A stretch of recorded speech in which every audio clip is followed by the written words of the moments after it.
अस्सलाम वालेकुम नाज़रीन, हिन वक्त असीं भांसेदाबाद में मौजूद आहियूं बोल न्यूज़ ऑफिस में, जिथे सऊदी अरब खां 15 ॾींहं पहिरियां आयल हिकु नौजवान शहरी सरफराज़ ख़ासकली असांजी ऑफिस पहुतो आहे। पाक किताब खणी करे हुनजो चवणु आहे त हुनजो ज़मीनी कुझु मामलात आहिनि जंहिंजे सबबु कुझु हुनजा रिश्तेदार अज़ीज़ ऐं कुझु हुनजा मुख़ालिफ़ दुश्मन जेके आहिनि मुख़्तलिफ़ थाणनि ते हिनखे कूड़नि केसनि में फासाइणु चाहिनि था, जंहिंजे करे हू जेको आहे कुझु टाइम पहिरियां SSP ऑफिस जामशोर में पहुची करे पाक किताब ते जेको आहे इहो क्लियरेंस ॾेई आयो हो त हुनजे कंहिं बि क़िस्म जी ॾोहारी सरगर्मियुनि में या मंशात में हुनजो को बि तालुक़ु कोन्हे को। वधीक हुन खां ज़िबानी पुछंदा भाईजान तव्हां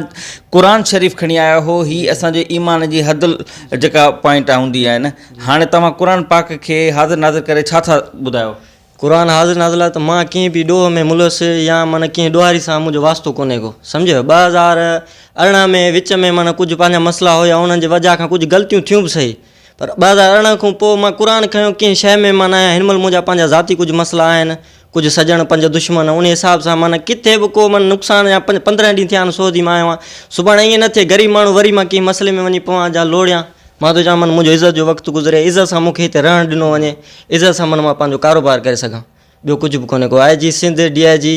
या साईं मुराद अली शाह असांजे माना तक जो आहे, उनखे चवणु था चाहियूं त माना असांखे इज़त सां रहणु ॾिनो वञे, को बि ॾोह मूं ते साबित कोन्हे को, या मां न की मुंहिंजो ॾोहारी सां वास्तो आहे। क़ुर आहे त मां न ॾोह में आहियां, न की मुंहिंजो ॾोहारी सां लिंक आहे। बाक़ी ज़ाती पंहिंजा मसइला आहिनि, कुझु माण्हू अहिड़ा आहिनि जेके अंदरूनी तौरु लॻा पिया आहिनि, बाक़ी न मां ॾोह कयां थो, न मुंहिंजो कंहिं ॾोहारी सां वास्तो आहे, न की छा बेगुनाह माना हिकिड़ो फासायो थो वञे, या माना को बि एक्शन खयो वञे हिकिड़ो फासायो वञे, छो जो हज़ारे मसइला आहिनि, पंहिंजा बिरादरी जा मसइला आहिनि, कुझु बि मसइला आहिनि, त उन हिसाब सां मां चवां मूंखे इज़त सां रहणु ॾिनो वञे, बेगुनाह कंहिं ॻाल्हि में या बेगुनाह कंहिं मसइलनि में मूंखे न फासायो वञे। जिन माण्हुनि मां ख़तरो आहे उन्हनि जा नाला तव्हां ॿुधाए सघो था या तव्हां पंहिंजे मिटनि माइटनि खे ॿुधाइनि? मां पंहिंजे मिटनि माइटनि खे ॿुधाए छॾिया आहिनि, जेके आहिनि पंहिंजा आहिनि या परावा आहिनि, सभिनी खे ख़बर आहे त केरु सजण आहे केरु दुश्मन आहे। मां हिन महिल निर्वार कंहिंखे करणु नथो चाहियां,